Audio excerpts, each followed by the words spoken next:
Pour la nouvelle année 2025, j'ai déjà demandé aux cartes ce qu'elles suggéraient pour la France.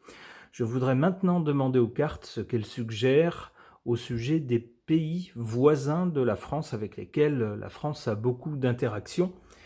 Alors il y en a grosso modo 8. On va commencer par les 4 premiers, le Royaume-Uni, la Belgique, le Luxembourg et l'Allemagne.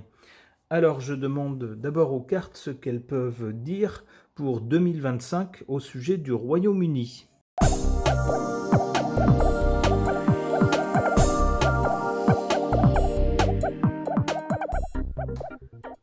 Dans le passé, pour le Royaume-Uni, un passé récent, on a avec cette carte de la justice une question concernant les institutions et peut-être des aspects légaux.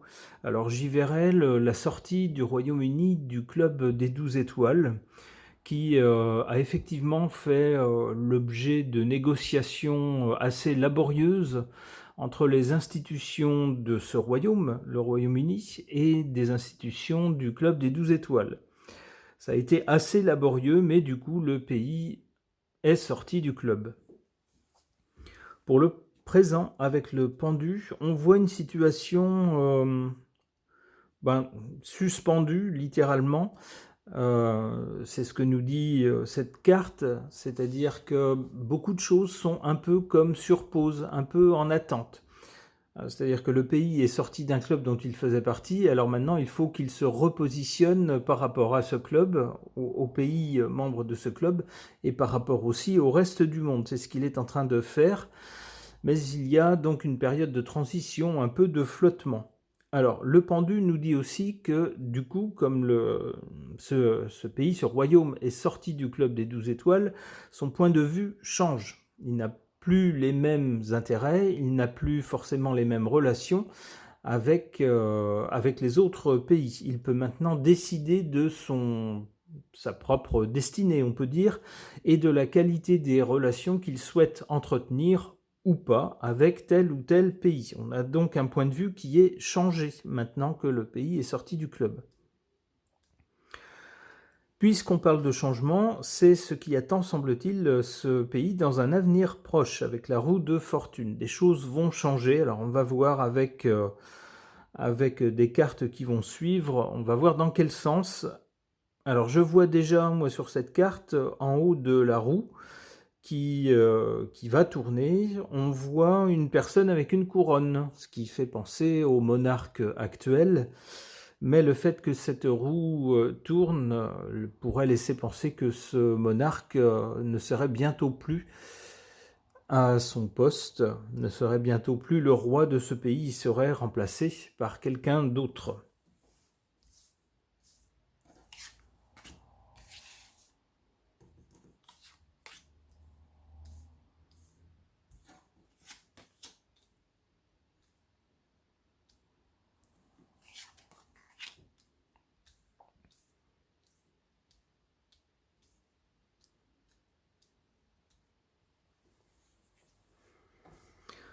En carte défavorable à ce royaume uni, on a cet arcane sans nom, cette carte sans nom, qui nous parle de la fin de quelque chose. Quelque chose est définitivement terminé. Et c'est sur le présent. Alors il pourrait s'agir de toute une époque en fait, qui s'est achevée avec à la fois la sortie du Royaume-Uni du club des 12 étoiles, et alors pas tout à fait en même temps, mais à très peu de temps de distance de cette sortie, le décès de la reine, qui a représenté en fait toute une époque récente, l'époque de la Deuxième Guerre, et puis des années qui ont suivi, qui ont été plus ou moins glorieuses pour ce royaume, et puis l'époque plus récente. Eh bien, on voit que tout cela, toute cette page d'histoire, tous ces rapports qu'il y avait avec le reste du club européen, tout cela apparemment est maintenant terminé. C'est ce que nous dit cette carte, et le fait qu'elle soit en position défavorable, ça tendra à nous dire que ça ne joue pas en faveur de ce pays. Il aurait peut-être mieux valu que la monarque reste en vie un peu plus longtemps, par exemple, ou que ce royaume reste associé aux autres pays du Club des 12, par exemple. En carte favorable, la papesse. La papesse nous dit que ce pays, ce royaume, a dans les rouages de ses institutions des gens intelligents avec la papesse, des gens qui n'agissent pas avec précipitation, mais vont plutôt regarder ce qui s'est fait dans le passé, regarder la situation de maintenant, comprendre, enfin tirer les leçons du passé, comprendre ce qui est favorable et ce qui n'est pas favorable à leur pays pour le présent, et puis à partir de cela, échafauder des plans pour l'avenir, pour essayer d'agir intelligemment et pas dans la précipitation. Alors on nous dit, avec cette carte ici en position favorable, que ces gens-là agissent bien dans l'intérêt du pays, dans l'intérêt du royaume. Alors une autre qualité de ces gens, c'est qu'ils ne vont pas aller crier sur les toits tout ce qu'ils vont faire. En fait, on sait ce qu'ils font au moment où ils le font, mais ils ne dévoilent pas leur stratégie. Avec la carte dans cette position, on nous dit que c'est une bonne chose.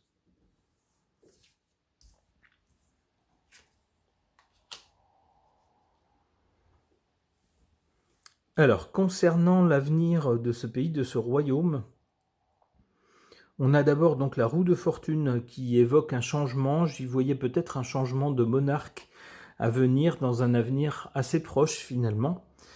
On a ensuite cette carte de la force. Alors deux interprétations possibles, soit que ce pays va se retrouver dans un rapport de force, alors avec qui, dans quel cadre, mystère, soit que ce pays va retrouver une certaine force, une position de premier plan dans le contexte mondial. Alors voyons ce que pourrait préciser une autre carte.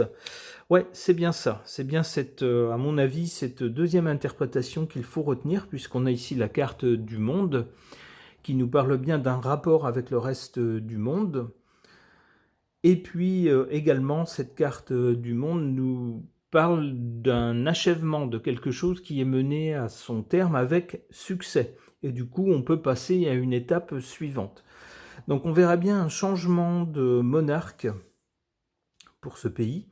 Et avec ce changement de monarque, ce pays reprendrait en quelque sorte une certaine force et retrouverait sa place, une place de premier plan par rapport au reste du monde.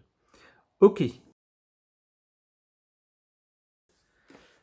Après le Royaume-Uni, intéressons-nous au royaume de Belgique, nos chers voisins belges sur lesquels nous aimons tant blaguer. Mais vous savez ce qu'on dit, qui aime bien châtie bien, alors ça doit être ça sans doute. Personnellement, j'aime beaucoup nos voisins belges, j'aime leur mentalité, j'aime bien leur façon d'être, j'aime leur sens de l'humour aussi. Alors pour tenter de savoir ce que les cartes peuvent nous dire au sujet de la Belgique, j'interroge donc à nouveau le tarot de Marseille.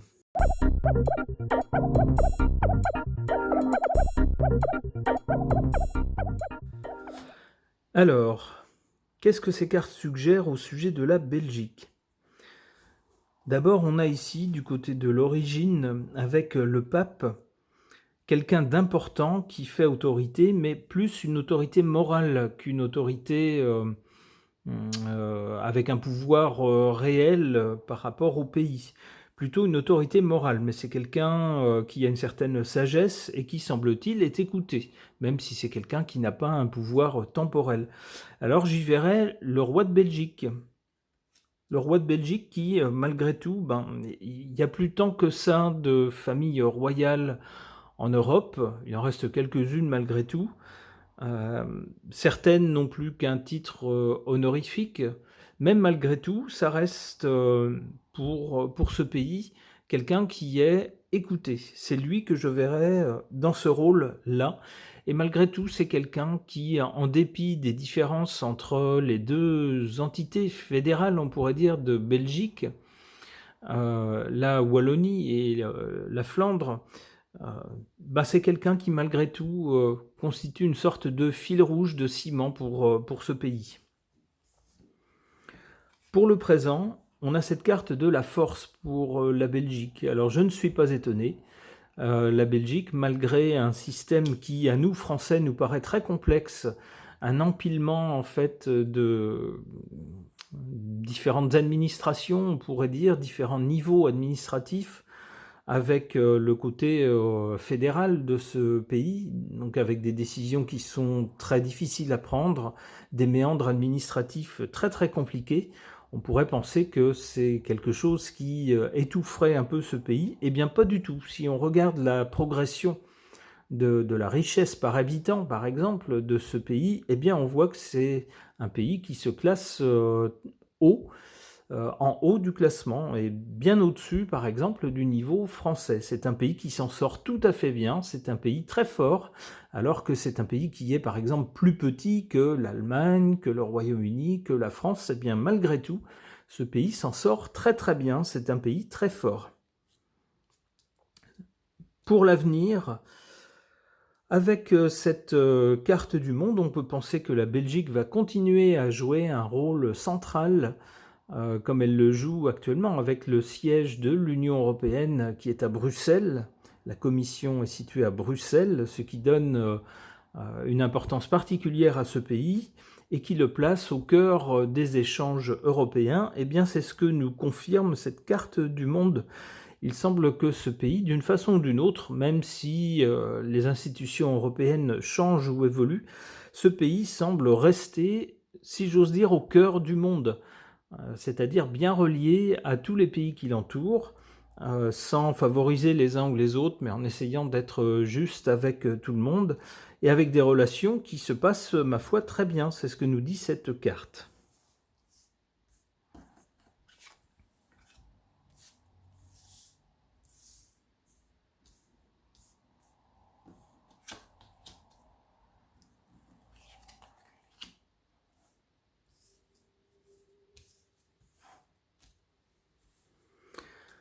Alors, en pour et en contre ce pays. Contre ce pays, l'arcane sans nom, quelque chose qui s'arrête, quelque chose qui ne fonctionne plus, quelque chose qui est définitivement mort. Alors, de quoi est-ce qu'il pourrait s'agir ? Je ne connais pas suffisamment les institutions belges, mais il m'a semblé qu'il y avait beaucoup de difficultés à se mettre d'accord pour former un gouvernement parfois. Alors ça pourrait être le rêve d'un pays en deux parties, mais où ces deux parties s'entendent bien, très bien. C'est peut-être ce rêve-là qui est en train de mourir. On voit qu'à chaque fois qu'il y a des élections, qu'à chaque fois qu'une majorité nette se dégage en faveur de partis qui ne sont pas très consensuels, eh bien, il y a les plus grandes peines du monde à trouver justement un consensus entre les deux entités qui forment ce pays fédéral. Alors c'est peut-être donc le rêve d'un pays uni qui, petit à petit, semble dépérir. On évolue, semble-t-il, vers un pays, alors toujours en paix, bien sûr, il n'y a pas de guerre entre les deux entités, mais où de plus en plus les deux entités, au lieu de vivre ensemble, vivent plutôt côte à côte. C'est comme ça que je comprends cette carte. En carte favorable, cette carte du pendu. Le pendu, donc, qui met les choses un peu sur pause, où on ne peut pas trop agir, où on n'a pas trop envie d'agir. Le pendu, ici, pourrait défaire son lien et puis se défaire de cette situation s'il le voulait. Alors, toujours par rapport à cette entité fédérale avec deux parties principales, trois si on compte Bruxelles-Capitale, eh bien, avec cette entité-là, on sent bien que les choses ne se passent pas toujours très bien entre les deux entités. Alors, même si il n'y a pas de guerre ouverte entre les deux parties, il n'y a pas toujours beaucoup de bonne volonté de part et d'autre pour, on va dire, cheminer ensemble. Et qu'est-ce qu'on fait ? Eh bien, donc, personne n'ose en fait dire, eh ben c'est fini, on se sépare en deux. Peut-être aussi que les deux entités se disent ça serait peut-être pas mieux de cheminer en se séparant complètement, en faisant deux pays qui seraient encore plus petits, qui auraient encore moins de poids. Peut-être vaut-il mieux rester une entité fédérale. Donc finalement les choses ne bougent pas. Les institutions restent telles quelles, même si ces deux parties se regardent un peu en chien de faïence, comme on dit. C'est ce qu'on voit avec ce pendu ici, qui n'agit pas. Même s'il y a cette situation un peu bizarre, eh bien, on n'agit pas, on laisse les choses telles quelles. Et puis, ça permet d'avoir un autre point de vue. On voit les choses d'un point de vue, soit d'un point de vue flamand, soit d'un point de vue wallon. On nous dit que c'est pas forcément plus mal.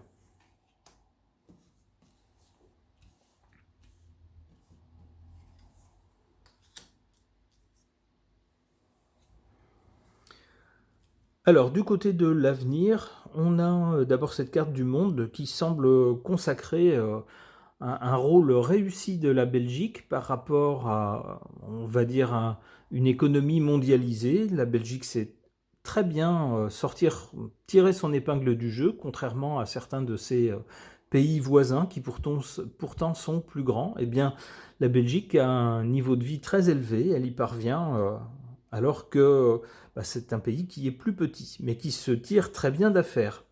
Donc la mondialisation, c'est quelque chose qui convient, qui semble convenir apparemment à la Belgique. On a ensuite cette carte de la justice. La justice pourrait évoquer les institutions et peut-être par rapport à ce que je disais précédemment, une évolution peut-être des institutions. Alors ça pourrait être des institutions belges, de l'entité fédérale belge, ou peut-être une évolution des institutions dont le siège est à Bruxelles, mais qui valent pour, j'allais dire toute l'Europe. Pas toute l'Europe, certains pays ne font pas partie du club des 12 étoiles, mais en tout cas pour les pays qui en font partie. Dans quel sens à ce moment-là? Dans le sens d'un changement. Il y aurait un changement dans ces institutions. Alors, l'avenir nous dira s'il s'agit des institutions purement belges ou des institutions européennes. Ok. Après la Belgique, intéressons-nous au cas du Luxembourg, petit pays discret mais au niveau de vie le plus élevé d'Europe. Qu'est-ce que les cartes peuvent nous dire au sujet du Luxembourg? J'interroge à nouveau le tarot de Marseille.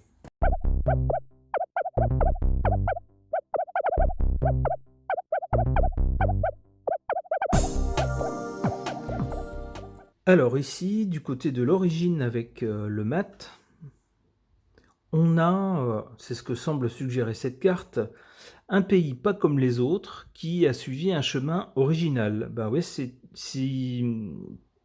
je me souviens bien, il s'agit d'un duché, le grand-duché du Luxembourg. Je pense que c'est la dénomination correcte. Vous me corrigerez si je me trompe. Et puis, des pays qui sont des grands-duchés, il n'y en a plus beaucoup, surtout en Europe. Donc, c'est un pays original, qui n'est pas comme les autres. Un pays qui suit son chemin un peu différent des autres, mais qui, ce faisant, écoute, on pourrait dire sa population, ses propres envies, ses propres façons de faire, et suit donc un chemin différent du chemin des autres, avec succès jusqu'à présent. Pour le présent, avec la Lune, il semblerait qu'il y ait quand même, pour le présent en tout cas, quelques inquiétudes planant dans ce pays. Alors je ne le connais pas suffisamment pour savoir lesquelles. Les gens qui connaissent mieux ce pays pourront me le préciser. Cette carte de la Lune montre également des choses qui sont visibles, des choses qui sont vues de l'extérieur, ce qui est au-dessus ici de l'eau, et des choses en revanche qu'on ne sait pas ou qui ne sont pas montrées concernant ce pays. Alors on sait que ce pays est entre autres un refuge pour certaines fortunes. Alors c'est peut-être de ce côté-là qu'il faudrait chercher, je ne sais pas. Il s'agit peut-être d'autre chose. En tout cas, la Lune est une carte nocturne qui semble jeter une ombre sur ce pays. Alors une ombre peut-être pour le présent, mais pas pour longtemps, puisque du côté de l'avenir, on a une carte très forte de l'empereur, qui semble nous dire que ce pays se pose là. Alors, pour petit qu'il soit, il sera en tout cas, semble-t-il, avec cette carte de l'empereur, très très bien géré, ce qui est le cas, ce qui a été le cas jusqu'à présent. Ça semble se continuer dans l'avenir, en tout cas l'avenir proche, avec des gens à la fois compétents et puis des gens qui n'ont pas peur de l'avenir. Avec l'empereur, on a vraiment quelqu'un qui prend les choses en main et qui est compétent pour le faire, quelqu'un qui a la carrure. C'est ce que nous dit cette très bonne carte pour l'avenir du Luxembourg.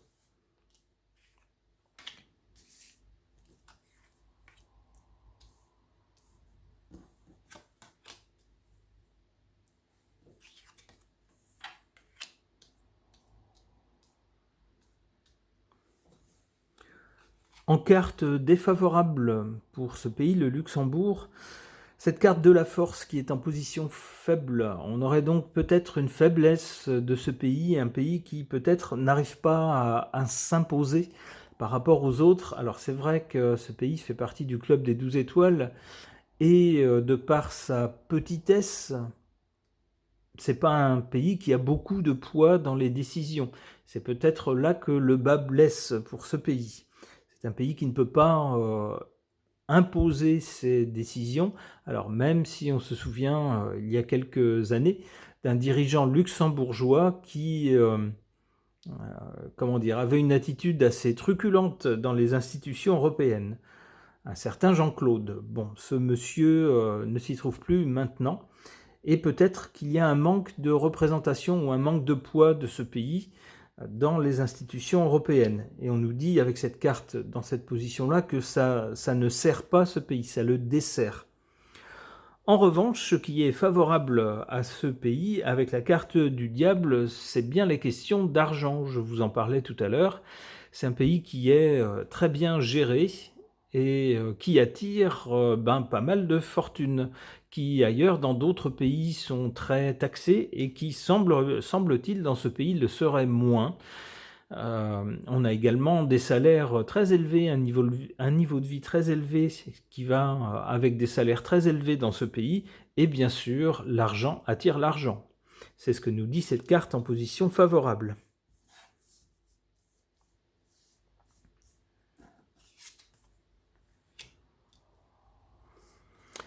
Alors, du côté de l'avenir pour le Luxembourg, après cette carte de l'empereur qui nous montre un pays parfaitement maîtrisé, avec des gens tout à fait compétents dans sa gestion, un pays qui peut envisager l'avenir sereinement, on a une annonce avec cette carte du jugement. Une annonce qui va dans quel sens ? Alors, avec la papesse, il se pourrait qu'on ait une annonce concernant certains secrets de ce pays, ou certaines choses. Alors, ça pourrait répondre à la carte du présent ici, de la Lune, cette carte nocturne, où on ne voit pas tout. Il se pourrait que soient annoncées ou dévoilées peut-être certaines choses qui jusque-là étaient tenues secrètes, ou n'étaient pas rendues publiques. Ok. Dernier pays de cette série des 4 pays voisins de la France. Il y aura ensuite, avec une autre vidéo, une autre série de 4 autres pays. Mais pour cette série-là, c'est le dernier pays de la série, mais pas des moindres, puisqu'il s'agit de l'Allemagne. L'Allemagne, le plus grand pays en population du club des 12 étoiles, et c'est le pays qui sans doute a le plus de poids et qui donne le ton dans les institutions européennes. Alors qu'est-ce que les cartes peuvent nous dire au sujet de l'Allemagne ? J'interroge le tarot de Marseille.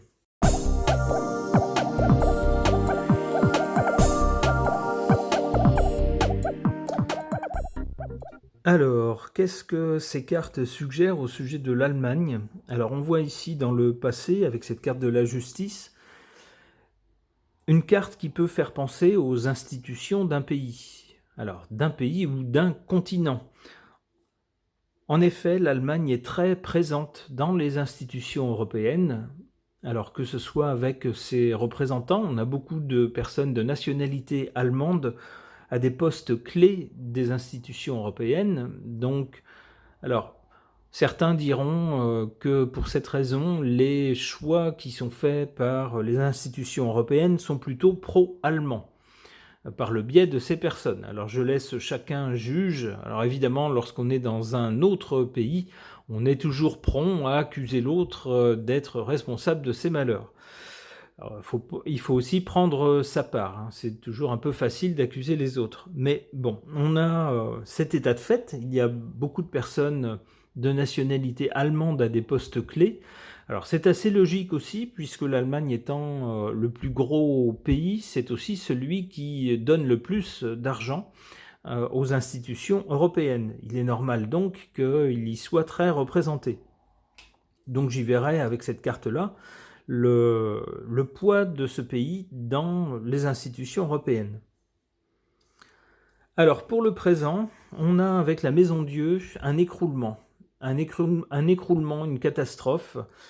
Et c'est un peu ce qui se passe actuellement, malheureusement, en Allemagne. Alors ça arrive au long de l'histoire des pays. Les pays n'ont pas une histoire linéaire, il y a des hauts et des bas. Ça ne veut pas dire que les pays disparaissent, bien sûr, mais il y a des passages plus ou moins faciles pour les pays. En ce moment, l'Allemagne connaît un passage difficile pour différentes raisons. À cause du conflit à l'Est, ce pays a vu son approvisionnement en gaz russe être compliqué et son prix s'envoler, ce qui s'est répercuté sur l'économie allemande qui en a pris un sacré coup, puisque tout d'un coup, les coûts d'énergie se sont envolés, donc rendant toutes les choses plus chères à produire. Alors ça se répercute dans le coût de la vie des Allemands, pour lesquels tout est beaucoup plus cher, alors que les salaires ne suivent pas. Alors on connaît ça en France aussi, mais en Allemagne, le problème est, semble-t-il, beaucoup plus aigu. Et puis en Allemagne, une partie de ce qui a fait la fortune de l'Allemagne, l'un de ses secteurs clés, les secteurs pour lesquels l'Allemagne est connue pour son excellence dans le monde entier, il y a la pétrochimie, enfin la chimie aussi, il y a aussi les machines-outils industriels et également tout le domaine automobile. On ne présente plus, bien sûr, les marques allemandes célèbres et vendues dans le monde entier. Eh bien, malheureusement, avec le tournant écologique voulu et une politique favorisant les véhicules électriques, l'Allemagne s'est pris un sacré gadin. Pourquoi ? Eh bien parce qu'elle n'est pas en pointe dans ce domaine pour plusieurs raisons. D'abord, au niveau de la recherche, c'est la Chine qui a quelques longueurs d'avance. Les États-Unis semblent bien situés avec la marque Tesla aussi, mais c'est surtout la Chine qui est très en pointe et l'Allemagne essaye tant bien que mal de suivre en sortant des modèles qui parfois ne sont pas toujours adaptés. Il faut dire aussi que l'Allemagne n'a pas forcément les mêmes ressources que la Chine pour les véhicules électriques. On pense en particulier, par exemple, aux batteries qui doivent être produites avec certaines ressources dont l'Allemagne ne dispose pas, qu'elle est obligée de soit fabriquer ailleurs, soit faire venir d'ailleurs.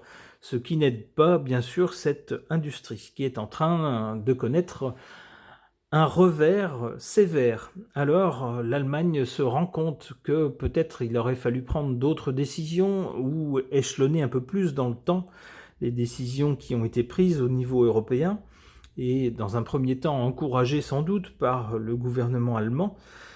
Et on se mord les doigts maintenant, on se dit comment faire ? Eh bien, la carte qui suit nous le dit, le chemin va être long et compliqué.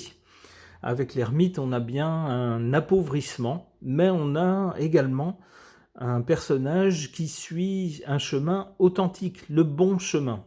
Le chemin qui n'est pas le plus facile, et un chemin qui prend du temps. Donc, a priori, il y aurait un passage qui continuerait à être compliqué dans un avenir proche pour l'Allemagne. Cela dit, le pays ne reste pas collé et englué dans les problèmes avec l'ermite. Il fait de son mieux pour tenter d'en sortir.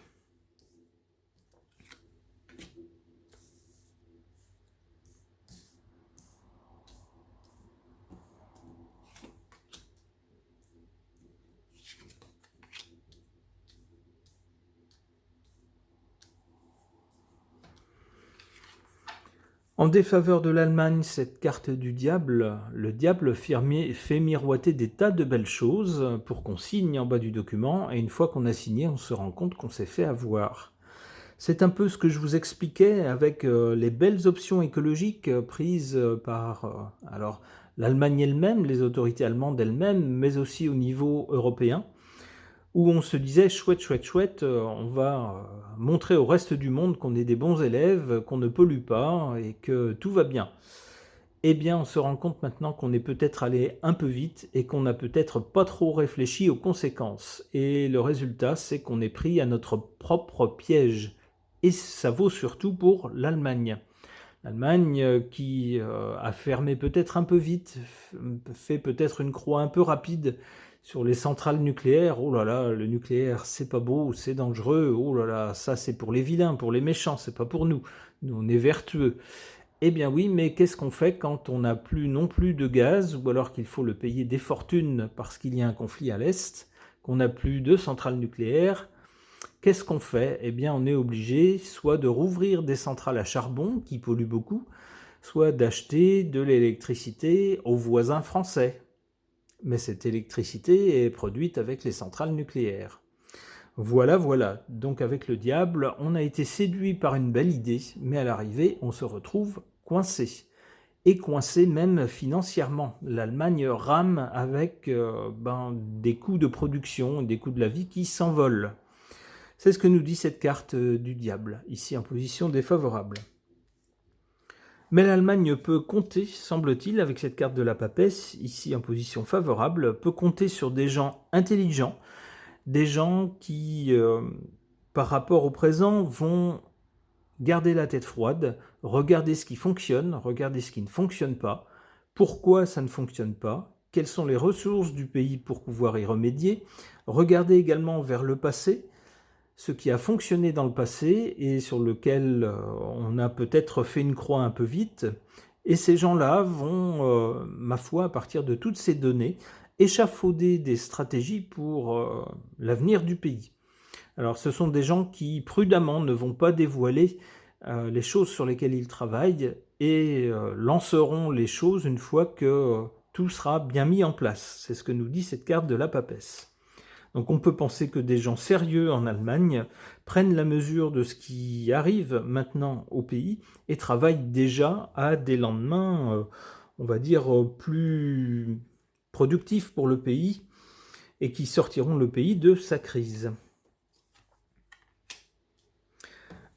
Alors, du côté de l'avenir donc pour l'Allemagne, on a d'abord l'ermite qui nous parle d'un passage difficile, d'un passage compliqué avec un appauvrissement du pays et puis quelque chose qui risque de durer quelque temps, l'ermite étant également symbole de temps.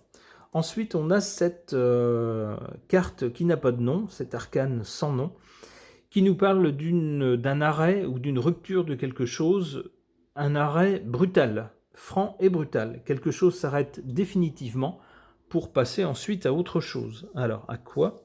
Pour aller vers quoi? La tempérance. Alors, on va peut-être revenir ou arrêter complètement des décisions très brutales, très péremptoires qui ont été prises dans le passé.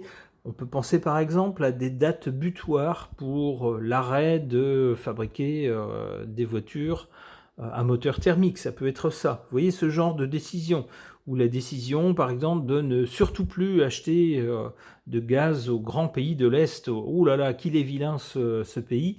Oh là là, on ne veut plus lui acheter de gaz. Ben oui, mais le problème, c'est que du coup, on n'a plus d'énergie bon marché. Alors peut-être qu'on va revenir sur cette décision. C'est ce que nous dit la tempérance.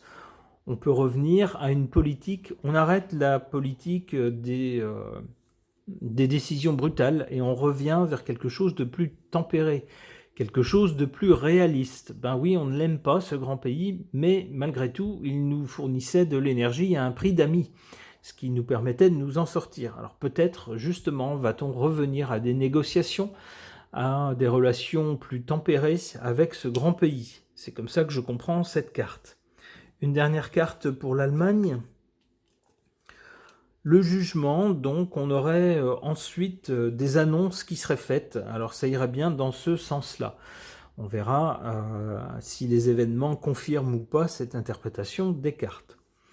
Ce petit tour de 4 pays voisins de la France est terminé. Vous aurez dans une prochaine vidéo un tour de 4 autres pays voisins de la France. Ce seront les pays plutôt situés au sud. Alors à condition de considérer la Suisse comme un pays du Sud, pas sûr que ce soit vraiment un pays du Sud, mais on verra la Suisse, l'Italie, Monaco et l'Espagne. Ce tirage est maintenant terminé. Merci de l'avoir suivi.